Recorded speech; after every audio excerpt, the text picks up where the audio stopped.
Hoje eu quero falar sobre estilos de liderança, né? Tem vários estilos, e cada líder tem as suas características, né? A sua maneira de agir e características que o definem. Então tem muito líder que baseia sua liderança no carisma, outros no conhecimento, né? O conhecimento que ele adquiriu, nos treinamentos que ele realizou, no seu desenvolvimento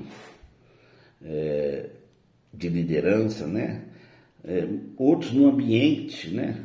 Ou seja, o líder é de acordo com o ambiente, ou seja, se fala que ocasião faz o líder, né? Então, às vezes, há uma demanda de um grupo, né?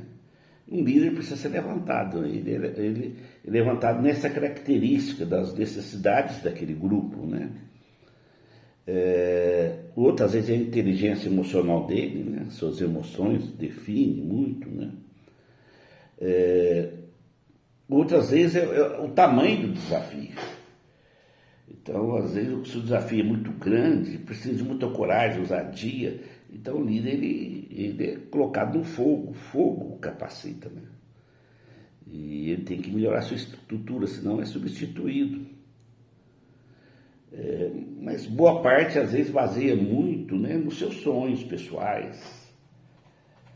E isso não é errado, que Deus, às vezes, pode usar isso, né? Mas tem líderes que não abrem mão dos seus projetos iniciais e tenta conciliar com essa liderança.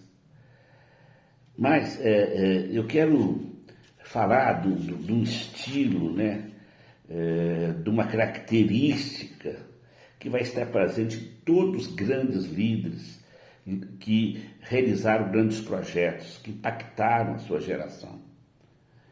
É o líder que baseia sua liderança no propósito. Então, líderes que decidem, né, ser aqueles que vão colocar o propósito, o seu chamado, as necessidades para que o plano de Deus se cumpra, né, em primeiro lugar, vão colocar como prioridade. Então, esses líderes, eles entendem o plano de Deus. Eles entendem, né, que a equipe é como um corpo, né? E é um corpo com, né? A equipe tem vários membros, mas a interação de todos que vai definir o resultado. E para a gente entender melhor, é bom ler lá em Coríntios, é um texto um pouco mais longo, mas vale a pena a gente meditar com muita atenção. 1 Coríntios 12, a partir do verso 12, porque assim como o corpo é um e tem muitos membros, e todos os membros, sendo muitos, constituem um só corpo, assim também com respeito a Cristo. Pois em um só Espírito todos nós fomos batizados em um corpo, quer judeus, quer gregos, quer escravos, quer livres, e a todos nós foi dado beber de um só Espírito, porque também o corpo não é um só membro, mas muitos. Se disser o pé, porque não sou mão, não sou do corpo, nem por isso deixa de ser do corpo. Se o ouvido disser, porque não sou olho, não sou do corpo, nem por isso deixa de o ser. Se todo o corpo fosse olho, onde estaria o ouvido? Se todo fosse ouvido, onde o olfato?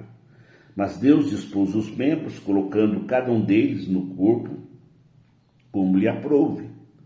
Se todos, porém, fossem um só membro, onde estaria o corpo? Certo é que há muitos membros, mas um só corpo. Não podem os olhos dizer à mão, não precisamos de ti, nem ainda a cabeça aos pés, não preciso de vós. Pelo contrário, os membros do corpo, que parecem ser mais fracos, são necessários. E os que nos parecem menos dignos no corpo, a esse damos muito maior honra. Também o que em nós não são decorosos, revestimos de especial honra.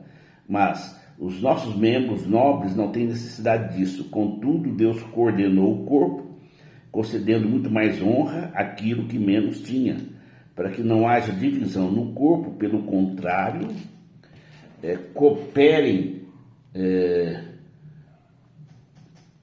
os membros, né? Cooperem os membros com igual cuidado em favor um dos outros, de maneira que se um membro sofre, todos sofrem com ele, e se um deles é honrado, com ele todos se regozijam. Ora, vós sois corpo de Cristo, individualmente membros desse corpo. A uns estabeleceu Deus na igreja, primeiramente apóstolos, em segundo lugar profetas, em terceiro lugar mestres, depois operadores de milagres, depois dons de curar, socorros, governos, variedade de línguas. Porventura são todos apóstolos, todos profetas, são todos mestres, operadores de milagres, têm todos dons de curar, falam todos em outras línguas, interpretam-nas todas, entretanto procurai com zelo os melhores dons. Então, aqui Deus nos descreve, né, o apóstolo Paulo, a importância do corpo, ele atuar como corpo, não como indivíduos.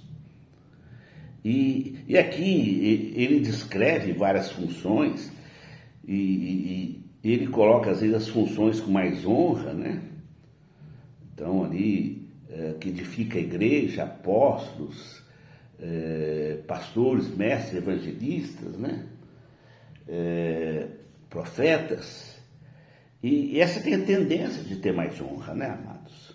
Então, no nosso caso, os pastores e aqueles que têm uma função elevada, às vezes nós temos mais honra. Mas aqui fala que, às vezes, queridos, aqueles que recebem menos honra são os mais importantes.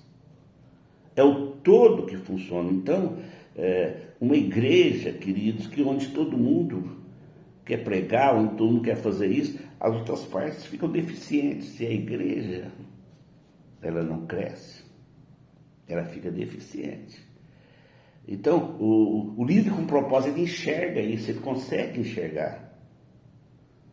E esse líder, primeira coisa, ele se dispõe, ele supre as ausências e forma pessoas.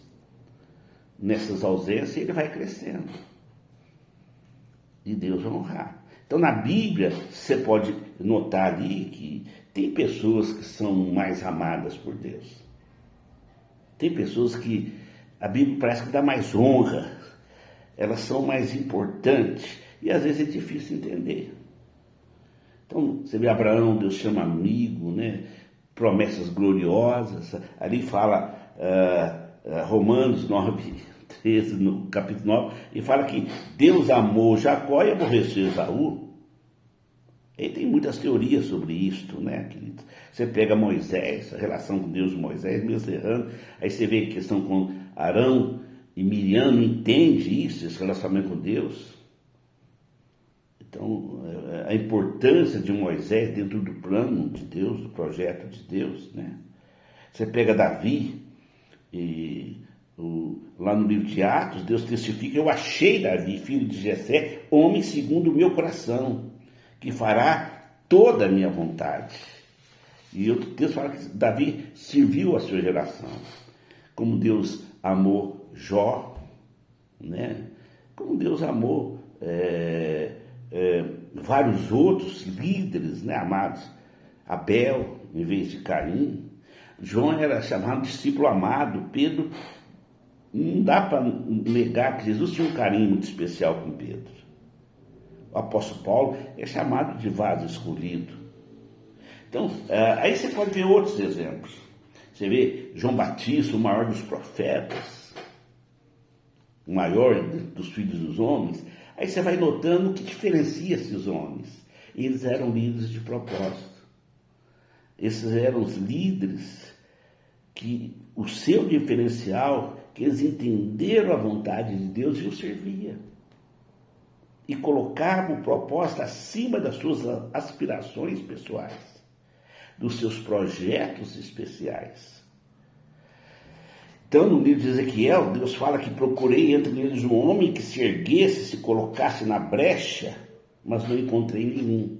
Às vezes, grandes projetos de Deus são adiados porque falta alguém que se coloca em determinadas posições. Porque a maioria quer posições de honra, de destaque. e sem o corpo estar completo, ele não vai fluir, queridos. Então, nosso desafio para que nesse ano 2004 nós possamos levantar líderes de propósito.